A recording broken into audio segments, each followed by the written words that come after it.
ಸಿರಿಗನ್ನಡವೇ ನನ್ನ ಉಸಿರಾಗಿರಲಿ, ಸ್ವರ್ಗಲೋಕವೇ ಕೊಟ್ಟರೂ ಬೇಕಾಗಿಲ್ಲ, ಕನ್ನಡ ಮರೆತೆಂದು ಬದುಕುವುದಿಲ್ಲ.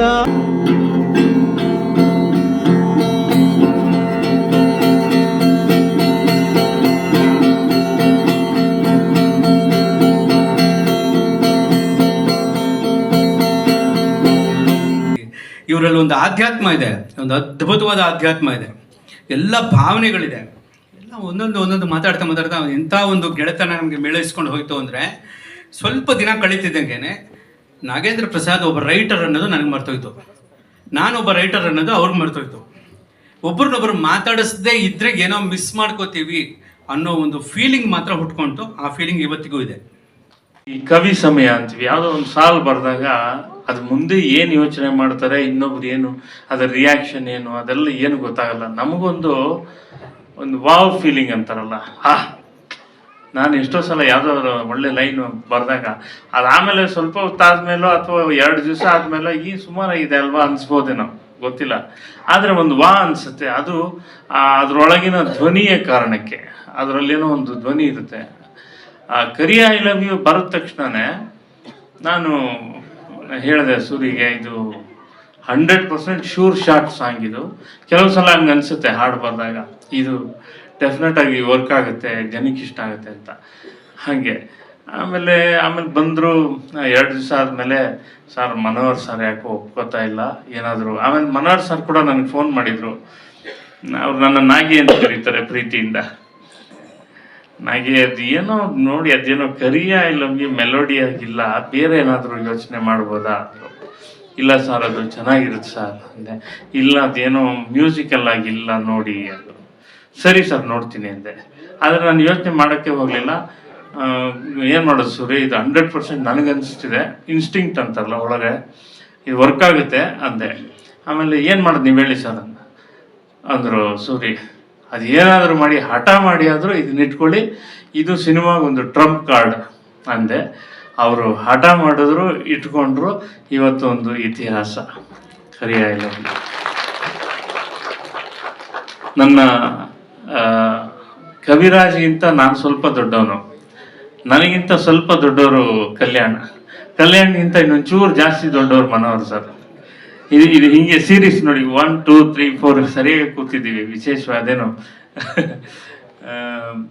ಈಗ ಕಲ್ಯಾಣ್ ಅವರು ನನ್ನ ಹಿರಿಯರು, ಸಹೋದರ, ಇಬ್ಬರು ಸಹೋದರರು, ಒಂದು ಕಿರಿ ಸಹೋದರ, ಹಿರಿ ಸಹೋದರ, ಇಬ್ಬರ ಮಧ್ಯೆ ಕೂತಿದ್ದೀನಿ.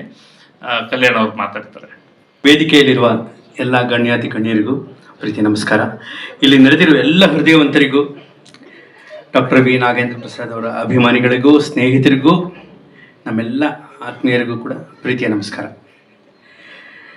ದೇವರಾಣೆಗೂ ನಾನು ಏನೂ ಪ್ರಿಪೇರ್ ಆಗದೆ, ಏನು ಮಾತಾಡಬೇಕು ಅಂತಲೂ ತೋಚಿದೆ. ನನ್ನ ಸ್ನೇಹಿತರೆಲ್ಲ ಸೇರಿಕೊಂಡು, ಕಾರ್ತಿಕ್ ಸುಧನ್ ಅವರು, ಖ್ಯಾತ ಪತ್ರಕರ್ತರು, PRO, ನಮ್ಮ ಮಳವಳ್ಳಿ ಸಾಯಿ ಕೃಷ್ಣ, ಎಲ್ಲರೂ ಸುಮ್ಮನೆ ಮಾತಾಡ್ಕೊಂಡು ಹಾಗೆ ಬಂದ್ವಿ ಹೊರತು, ನಾನು ಬಂದಾಗ ಯಾವುದೋ ಒಂದು ಮದುವೆ ರಿಸೆಪ್ಷನ್ಗೋ ಫಂಕ್ಷನ್ಗೋ ಹೋಗ್ತಾ ಇದ್ದೀನಿ, ನಮ್ಮ ಮನೇದು ಯಾವುದೋ ಫಂಕ್ಷನ್ ಅಂತ ಸುಮ್ಮನೆ ಬಂದ್ಬಿಟ್ಟೆ. ಎಲ್ಲ ಕಡೆ ಬರೀ ಗಂಡದ ಮಾತ್ರ ಫೋಟೋ ಹಾಕಿದ್ದಾರೆ, ಹೆಣ್ಣು ಫೋಟೋ ಎಲ್ಲ ಇಲ್ವಲ್ಲ, ಬರೀ ವರ ಒಬ್ಬಂದೇ ಫೋಟೋ. ನಾವು ವಧು ಏನು ತಪ್ಪು ಮಾಡಿದ್ಲು ಅಂತ. ಆಮೇಲೆ ನೋಡಿದ್ರೆ ವಧು ಅಲ್ಲಿ ಕೂತಿದ್ರು, ಇಲ್ಲಿ ಅವರಲ್ಲಿ ಕೂತಿದ್ರು. ಸರಿ, ಅಲ್ಲಿ ಪಕ್ಕ ಕೂತ್ಕೊಂಡು ಹಂಗೆ ಒಂದು ವಿಶ್ ಮಾಡಿದೆ. ನಿಜವಾಗ್ಲೂ ಏನು ಮಾತಾಡಬೇಕು ಅಂತ ಗೊತ್ತಿಲ್ಲ, ಒಂದು ಭಾವನಾತ್ಮಕವಾದ ಕ್ಷಣ. ನನ್ನ ಪ್ರೀತಿಯ ತಮ್ಮ ಈತ ನಾಗೇಂದ್ರ ಪ್ರಸಾದ್ ಚಿತ್ರರಂಗಕ್ಕೆ ಬರುವ ಮುಂಚೆ ಗಾಜಿನ ಮನೆ ಅಂತ ಫಸ್ಟ್ ಪಿಕ್ಚರ್ ಅವ್ರು ಹಾಡು ಬರೆದಿದ್ದು. ಅದು ಮಾಡೋದಕ್ಕೆ ಮುಂಚೆ ತುಂಬ ನಾಟಕಗಳು, ಬೀದಿ ನಾಟಕಗಳು, ಒಂದು ರಂಗ ಭೂಮಿಕೆಗಳು, ರಂಗ ಸಜ್ಜಿಕೆಗಳು ಇಂಥವೆಲ್ಲ ಮಾಡ್ತಾ ಇದ್ದಂಥ ಟೈಮಲ್ಲಿ ಅವರ ಅನೇಕ ನಾಟಕಗಳಿಗೆ ನನ್ನನ್ನು ಚೀಫ್ ಗೆಸ್ಟ್ ಆಗಿ ಕರೆಯೋರು. ಅದರಲ್ಲಿ ಒಂದು ನಂಗೆ ತುಂಬ ಚೆನ್ನಾಗಿ ನೆನಪಿದೆ, ನೆಲದ ನಕ್ಷತ್ರ ಬಾಹುಬಲಿ ಅಂತ. ನೆಲದ ನಕ್ಷತ್ರ ಬಾಹುಬಲಿ ಅಂತ ರವೀಂದ್ರ ಕಲಾಕ್ಷೇತ್ರದಲ್ಲಿ ಮಾಡಿದ್ರು. ಅದಕ್ಕೆ ನಾನು ಮುಖ್ಯ ಅತಿಥಿಯಾಗಿ ಹೋಗಿದ್ದೆ. ಆಗ ನನ್ನ ಕೆಲವೊಂದಷ್ಟು ಸಿನಿಮಾಗಳು ಬಂದಿತ್ತು. ಅದು ನೋಡಿದ ಮೇಲೆ ಅನ್ನಿಸ್ತು, ಎಂಥ ಕರೆಂಟ್ ಇದೆ ಇವರಲ್ಲಿ, ಎಂಥ ಕರೆಂಟು. ಅದು ಮುಗಿದ ಮೇಲೆ ಅಲ್ಲಿಂದ ಆಚೆ ಬಂದ್ವಿ, ನಾಟಕ ಎಲ್ಲ ಮುಗೀತು.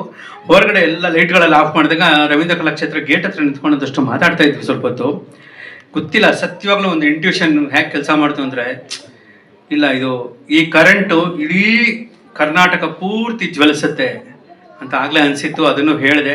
ಅದಾದ ಮೇಲೆ ಇವ್ರ ಗಾಜಿನ ಮನೆಯ ಹಾಡು ಬರೆಯುವ ಮುಂಚೆ ಆಗಲಿ ಬರೆದ ನಂತರದ ದಿನಗಳಲ್ಲಾಗಲಿ ಒಂದು ದಿನ ಬಿಟ್ಟು ಒಂದು ದಿನ ಪ್ರತಿದಿನ ಭೇಟಿ ಮಾಡ್ತಾ ಇದ್ವಿ.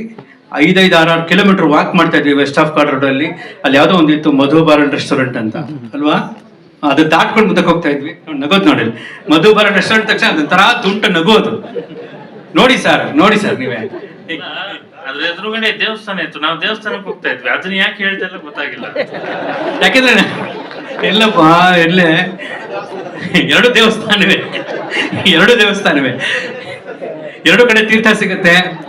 ಬಿಲ್ ಕೊಡ್ಲಿಲ್ಲ ಅಂದ್ರೆ ಮಂಗಳಾರತಿ ಸಿಗುತ್ತೆ. ಬಟ್ ಎರಡು ಕಡೆನೂ ಹುಂಡಿ ಇದೆ. ಅದನ್ನ ಆ ಹುಂಡಿ ಪಕ್ಕ ಇವತ್ತಿನಷ್ಟು ಗುಂಡಿ ಇರಲಿಲ್ಲ, ಬಟ್ ಅದನ್ನ ದಾಟ್ಕೊಂಡು ಹೋಗಿ ನಡೀತಿದ್ವಿ. ಎಷ್ಟೋ ದೂರ ನಡೀತಿದ್ವಿ. ಏನೇನು ಮಾತಾಡ್ತಿದ್ವಿ, ಫಿಲಾಸಫಿಗಳು ಮಾತಾಡ್ತಿದ್ವಿ. ಇವರಲ್ಲಿ ಒಂದು ಆಧ್ಯಾತ್ಮ ಇದೆ, ಒಂದು ಅದ್ಭುತವಾದ ಆಧ್ಯಾತ್ಮ ಇದೆ, ಎಲ್ಲ ಭಾವನೆಗಳಿದೆ.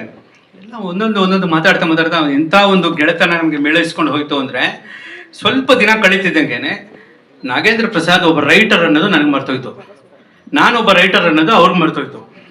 ಒಬ್ರನ್ನೊಬ್ರು ಮಾತಾಡಿಸದೇ ಇದ್ರೆ ಏನೋ ಮಿಸ್ ಮಾಡ್ಕೋತೀವಿ ಅನ್ನೋ ಒಂದು ಫೀಲಿಂಗ್ ಮಾತ್ರ ಹುಟ್ಕೊಂತು. ಆ ಫೀಲಿಂಗ್ ಇವತ್ತಿಗೂ ಇದೆ, ಈ ಕ್ಷಣಕ್ಕೂ ಇದೆ. ಇವ್ರಿಗೆ ಯಾವುದೇ ಹಾಡು ಬರೆದಿರಲಿ, ಏನೋ ಒಂದು ಲೈನ್ ಇಷ್ಟ ಆದರೆ ಅದು ರಾತ್ರಿ 12:30 ಆಗಲಿ 1:30 ಆಗಲಿ, ಯಾವುದೇ ದೇಶದಲ್ಲಿರಲಿ, ಫೋನ್ ಮಾಡಿ ಮನಸಾರೆ ಅಭಿನಂದಿಸದೆ ಹೋದರೆ ಆ ದಿನ ನಂಗೆ ಊಟ ಸೇರಲ್ಲ ಅಲ್ವಾ.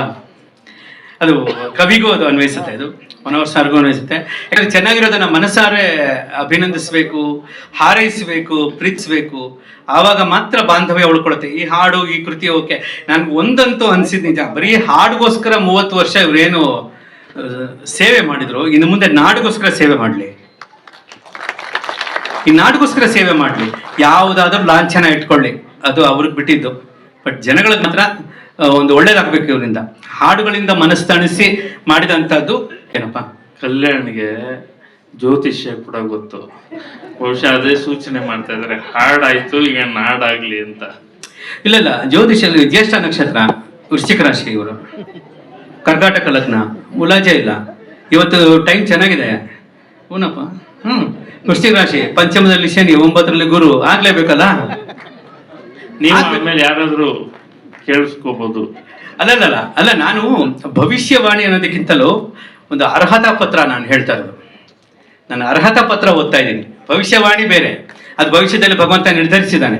ಆಯ್ತು, ನಾನು ಒಂದಿನ ಮಾತಾಡ್ತಾ ಇದ್ದೀನಿ, ನಾನು ಹೇಳಿದೆ, ನಾನು ಈಗ ಇವ್ರ ಹಾಡುಗಳ ಬಗ್ಗೆ ಎಲ್ಲ ಮಾತಾಡ್ಬೇಕು ಅಂತಂದ್ರೆ ಅದು ಒಂದು 15 ದಿನ ಪಾಕ್ಷಿಕ ಕೂತ್ಕೊಂಡ್ರು ಕೂಡ ಇದು ಮುಗಿಯೋದಿಲ್ಲ. ಹಾಗಾಗಿ ನಾನು ಬೇರೆ ವಿಷಯ, ಹಾಡು ಬಿಟ್ಟು ಬೇರೆ ವಿಷಯಗಳನ್ನ ಮಾತಾಡ್ತಾ ಇದ್ದೀನಿ. ಒಂದಿನ ನಾನು ಹೇಳಿದೆ, ಆಯ್ತಪ್ಪ 3,000 ಹಾಡಾಯ್ತು, ಇನ್ನೆಷ್ಟು ಹಾಡು ಬರೀತೀರಾ? ಇನ್ನೊಂದು 3,000 ಬರೀತೀರಾ? ಆಯ್ತಪ್ಪ. ಡೈರೆಕ್ಷನ್ ಎಷ್ಟು ಮಾಡಿದಿರಾ? ಒಂದು 10-20 ಮಾಡಿದ್ದೀರಾ? ಇನ್ನೊಂದು 20 ಮಾಡ್ತೀರಾ? ಎಷ್ಟು ಮನೆ ತಗೊಂಡಿದ್ದೀರಾ ನೀವು? ಚಂದ್ರಾಲ ಹೋಟೆಲ್, ನಾಗರಬಾವಿಲ ಒಂದು 3-5 ಮನೆನಾ ಮೇಡಮ್? 3 ಮನೆನಾ? 3 ಮನೆ, 2 ಅಂತ ಹೇಳಿ ಸುಳ್ಳು ಹೇಳಿದ್ರು. 3 ಮನೆ ಆಯ್ತು, 3 ಮನೆ. ಅದರಲ್ಲಿ ಒಂದು ದೊಡ್ಡ ಮನೆ, ಒಂದು ಚಿನ್ನ ವೀಡು, ಇನ್ನೊಂದು ಚಿಕ್ಕ ಮನೆ. ಆಯ್ತಾ? ಆದ್ರೆ ಆಯ್ತು, ಆಮೇಲೆ ಏನ್ ಮಾಡ್ತೀರಾ? 2 ಮನೆ ತಗೋತೀರಾ? ಯಾವ್ದಾದ್ರು ಒಂದ್ ಕಡೆ ಬೆಂಗಳೂರಿನ ಹೊರವಲಯದಲ್ಲೂ ಒಂದು 50 ಎಕರೆ 100 ಎಕರೆ ತಗೊಳ್ತೀರಾ? ಬ್ಯಾಂಕಲ್ಲಿ ಒಂದು 50 ಕೋಟಿ ಇರ್ತೀರಾ? ಆಮೇಲೆ ಏನ್ ಮಾಡ್ತೀರಾ ನೀವು? ಏನ್ ಮಾಡ್ತೀರಾ? ಫಸ್ಟ್ ಅದೆಲ್ಲ ಆಗ್ಲಿ ಇರಪ್ಪ. ಆಯ್ತಾ? ಅದೆಲ್ಲ ಆದ್ಮೇಲೆ ಏನ್ ಮಾಡ್ತೀರಾ? ಯೌವನ ಇರುವಾಗ್ಲೇ, ಹುಮ್ಮಸ್ಸಿರುವಾಗಲೇ, ಆಲೋಚನೆಗಳು ನಾವು ಹೇಳ್ದಂಗೆ ಕೇಳುವಾಗಲೇ, ನಮ್ಮ ಹೃದಯ, ನಮ್ಮ ಮಿದುಳು ನಮ್ಮ ಕಂಟ್ರೋಲಲ್ಲಿ ಇರುವಾಗಲೇ ನಮ್ಮ ನಾಡಿಗೆ ಏನಾದರೂ ಮಾಡಲಿ ಅನ್ನೋದು ನನ್ನ ಒಂದು ಅಭಿಲಾಷೆ, ನನ್ನ ಒಂದು ಆಶಯ. ತುಂಬ ಕ್ಲಿಯರ್ ಆಗಿ ಹೇಳ್ತೀನಿ. ನನಗೆ ಈ ಸೋಕಾಲ್ಡ್ ರಾಜಕೀಯ ಅಂತ ಏನು ಹೇಳ್ತಾರೆ ಅದ್ರ ಬಗ್ಗೆ ನನಗೆ ನಯಾಪೈಸಿದಷ್ಟು ಕೂಡ ಗಂಧ ಗಾಳಿನೂ ಇಲ್ಲ. ಆದರೆ ಜನಸೇವೆ ಮಾಡೋದಕ್ಕೆ ಒಂದು ಯೂನಿಫಾರ್ಮ್ ಬೇಕು, ಅದು ರಾಜಕೀಯದ ಯೂನಿಫಾರ್ಮ್. ಯಾಕೆಂದ್ರೆ ಅಧಿಕಾರಗಳು ತನ್ನ ಕೈಯಲ್ಲಿರುತ್ತೆ, ತನ್ನ ಮಾತು ನಡೆಯುತ್ತೆ, ಒಂದಷ್ಟು ಸೆಲ್ಯೂಟ್ಗಳು ಹೇಳ್ದಂಗೆ ಕೆಲಸ ಮಾಡುತ್ತೆ ಅನ್ನೋ ಕಾರಣಕ್ಕೆ ಅದಕ್ಕೆ ಸೆಲ್ಯೂಟ್ಗಳನ್ನೆಲ್ಲ ಸಾರೋಟ್ಗಳು ಅಂತ ಅನ್ಕೊಂಡು ಎಲ್ಲ ಕಡೆಗೂ ಹೋಗಿ ನಾಡಿನಲ್ಲಿ ಒಂದಷ್ಟು ಸೇವೆಗಳು ಮಾಡೋ ಹಾಗಾಗ್ಲಿ ಅನ್ನೋದು ನನ್ನ ಆಶಯ. ಒಟ್ಟಾರೆ ಒಬ್ಬ ಕವಿಗೆ, ನಮ್ಮ ನಾಡಿನಲ್ಲಿ, ನಮ್ಮ ಕನ್ನಡ ನಾಡಿನಲ್ಲಿ ಯಾವುದೇ ಒಬ್ಬ ಕವಿಗೆ, ಯಾವುದೇ ಒಬ್ಬ ಸಾಹಿತಿಗೆ, ಒಬ್ಬ ಕಲೆಗಾರನಿಗೆ ತನ್ನ 50ನೇ ವರ್ಷದ ಹುಟ್ಟುಹಬ್ಬದ ಸಂದರ್ಭದಲ್ಲಿ 30 ವರ್ಷದ ಸಾಧನೆ, 3,000 ಹಾಡುಗಳು, ಒಂದಷ್ಟು ಬೇರೆ ಬೇರೆ ಆಯಾಮಗಳಲ್ಲಿ ಒಂದಷ್ಟೆಲ್ಲ ಮಾಡಿ ಈ ಥರದ ಒಂದು ವೇದಿಕೆ ನಿರ್ಮಾಣ ಆಗಿದೆ ಅಂತಂದ್ರೆ ಇದು ವಿಭಿನ್ನ, ವಿಶೇಷ, ವಿನೂತನ. ಈ ವಿಭಿನ್ನ, ವಿಶೇಷ, ವಿನೂತನ ಇರೋದ್ರಿಂದಲೇ ನಾಗೇಂದ್ರ ಪ್ರಸಾದ್ ಹೆಸರು ಮುಂದೆ ವಿ ಅಂತ ಇರೋದು, ವಿ ನಾಗೇಂದ್ರ ಪ್ರಸಾದ್ ಅಂತ. ಅದು ಬರೀ ಆ ವಿ ಸಾಲದು ಅಂತ ವೀರಕಪುತ್ರ ಶ್ರೀನಿವಾಸ್ ಅಂತ ಅದೊಂದು ವಿ ಇದೆ. ನಾಗೇಂದ್ರ ಪ್ರಸಾದ್ ಒಂದು ಅದ್ಭುತ ವ್ಯಕ್ತಿ, ಆದ್ರೆ ವೀರಕಪುತ್ರ ಶ್ರೀನಿವಾಸ್ ಅವ್ರ ಜೊತೆ ಇರೋ ಅದ್ಭುತ ಶಕ್ತಿ. ಇಲ್ಲಿ ನಾಗೇಂದ್ರ ಪ್ರಸಾದ್ ಕುಟುಂಬದಲ್ಲಿರುವ ಸ್ತ್ರೀ ಶಕ್ತಿ, ಅವ್ರ ಮಿಸಸ್ಸು, ನಿಮ್ಮಲ್ಲಿರೋ ಧೀಶಕ್ತಿ, ಎರಡು ಸೇರ್ಕೊಂಡು ಇವತ್ತು ಈ ತರ ಒಬ್ಬ ಕವಿಗೆ ಈ ತರ ಒಂದು ಮಾನ್ಯತೆ ಸಿಗ್ತಿದೆ ಅಂದ್ರೆ ಖಂಡಿತ ನಮ್ಮನ್ನೆಲ್ಲ ಪುಣ್ಯ ಮಾಡಿತ್ತು. ಇದು ಖಂಡಿತ ನಮ್ಮ ಎಲ್ಲರಿಗೂ ಕೂಡ ನಿಸ್ಸಂಶಯವಾಗಿ ನಾವೆಲ್ಲರೂ ಕೂಡ ಇದು ಒಂದು ಹಬ್ಬವಾಗಿ ಆಚರಿಸುವಂತ ಒಂದು ವೇದಿಕೆ. ಇಂಥ ಜೋಗಿ ಸಾರ್ ಅಂತ ಜೀನಿಯಸ್ಸು, ಶನೈ ಸಾರ್ ಅಂತ ಜೀನಿಯಸ್ಸು, ನನ್ನ ತಮ್ಮ ಕವಿರಾಜ್ ಎಂತೆಂಥ ಪೊಯಿಟ್ರಿ ಅವ್ರದ್ದೆಲ್ಲ ಸಂಜೆ ಬೆಡ್ಸ್ಕಿತ ಹಾಡಲ್ಲ ಕೇಳಿ ನಾನು ಮಿಸ್ಮರೈಸ್ ಆಗ್ಬಿಟ್ಟಿದ್ದೆ. ನನಗೆ ಫಸ್ಟ್ ಹಾಡು ಬರೀ ಅವಕಾಶ ಕೊಟ್ಟಿದ್ದೆ ಮನೋಹರ್ ಸರ್ ನನಗೆ. ಸೊ ಇವೆಲ್ಲದ್ರ ಮಧ್ಯ ಈ ನನ್ನ ತಮ್ಮ ಇಷ್ಟು ಸಾಧನೆ ಮಾಡಿದ್ದು ನಿಜವಾಗ್ಲೂ ಒಂಥರ ಆನಂದ ಭಾಷ್ಪನೇ ತುಂಬಿಕೊಡುತ್ತೆ. ಖಂಡಿತ ಒಳ್ಳೇದಾಗ್ಲಿ, ಆ ಭಗವಂತ ಎಲ್ಲ ರೀತಿಯ ಒಂದು ನೈತಿಕ ಸ್ವಾಸ್ಥ್ಯವನ್ನು ಕೊಟ್ಟು, ಮನೋಬಲವನ್ನು ಕೊಟ್ಟು, ಇಚ್ಛಾಶಕ್ತಿಯನ್ನು ಕೊಟ್ಟು ಸದಾಕಾಲ ವೀರಕಪುತ್ರ ಸರ್ ನಿಮ್ಮಂಥವರ ಒಂದು ಚೈತನ್ಯ ಜೊತೆಗಿದ್ದು ಕೆಲಸ ಮಾಡಿ, ಇಷ್ಟು ಜನರ ಆಶೀರ್ವಾದ ಜೊತೆಗಿದ್ದು ಎಲ್ಲ ತುಂಬ ಒಳ್ಳೇದಾಗಬೇಕು ಅನ್ನೋದು ನನ್ನ ಮನಸಾರೆ ನನ್ನ ಪ್ರಾರ್ಥನೆ ಸರ್. ಖಂಡಿತ ಒಳ್ಳೇದಾಗಲಿ ನಿಮಗೆ. ಇದರ ಜೊತೆಗೆ ನಿಮ್ಮ ಅನೇಕ ಹಾಡು, ಒಂದೊಂದು ಹಾಡು ಬಗ್ಗೆ ಒಂದು ಅವರ್ ಮಾತಾಡ್ಬೋದು. ಆದ್ದರಿಂದ ದಯವಿಟ್ಟು ಆದಷ್ಟು ಬೇಗ ಮತ್ತೊಂದು ಕಾರ್ಯಕ್ರಮ ಇಟ್ಕೊಳ್ಳಿ, ಇನ್ನೂ ದೊಡ್ಡದಾಗಿ ಇಟ್ಕೊಳ್ಳಿ, ಅದ್ರಲ್ಲಿ ಮಾತಾಡ್ತೀನಿ. All the best Nagendra Prasad. God bless you. Best of luck. Thank you sir, thank you so much sir. ಕವಿ ಮಾತು ಅಂದ್ರೆ ಹೀಗೆ ಇರುತ್ತೆ. ಅವರು ಪ್ರೇಮ ಕವಿ ಬೇರೆ, ಅದ್ರ ಜೊತೆಗೆ ವಿ ಅಂತ ಹೇಳಿದ್ರಿ ಸರ್, ವಿಕ್ಟರಿ ಕೂಡ ಜೊತೆಗಿದೆ ಸರ್. ವಿ ನಾಗೇಂದ್ರ ಆಮೇಲೆ ಹೇಳ್ತಿದ್ದೆ ನಾನು, ವಿಜಯ ಜೊತೆ ಆ ಪದನ ಕಿತ್ಕೊಂಡ್ಬಿಡ್ಬಾರ್ದು ಸರ್. ನಾವು ನೀವು ಕವಿಗಳೇ ಬಿಡಿ ಸರ್, ಪರವಾಗಿಲ್ಲ. ಹಾಗೆ ಇಂಥ ಅದ್ಭುತವಾದ ಮಾತುಗಳಿಂದ ಅವರ ಪ್ರೀತಿಯನ್ನ ಕಟ್ಕೊಡ್ತಾರಲ್ಲ ಕವಿಗಳು, ಅಂತರಾಳದಿಂದ ಬರೋದು. ಅದೆಲ್ಲ ಸುಮ್ಮನೆ ಮಾತಲ್ಲ. ಯಾವ ದೇವತೆ ಒಲಿದರೇನು, ಮನೆಯ ದೇವತೆ ಮುನಿದರೆ ಅಂತ ಕವಿ ಸಾಲಿದೆ. ಯಾರ್ಯಾರೋ ಬಂದು ಹೊಗಳೋದಲ್ಲ, ನಮ್ಮವರು ನಮ್ಮನ್ನು ಮಾತಾಡ್ಬೇಕು. ಸತ್ಯವಿದು ಕನ್ನಡ ನಾಡಲಿ ಹುಟ್ಟಲು ಪುಣ್ಯವು ಬೇಕು, ದೇವರ ದಯೆಯಿಂದಲಿ ಈ ಭಾಗ್ಯವು ದೊರೆತರೆ ಸಾಕು.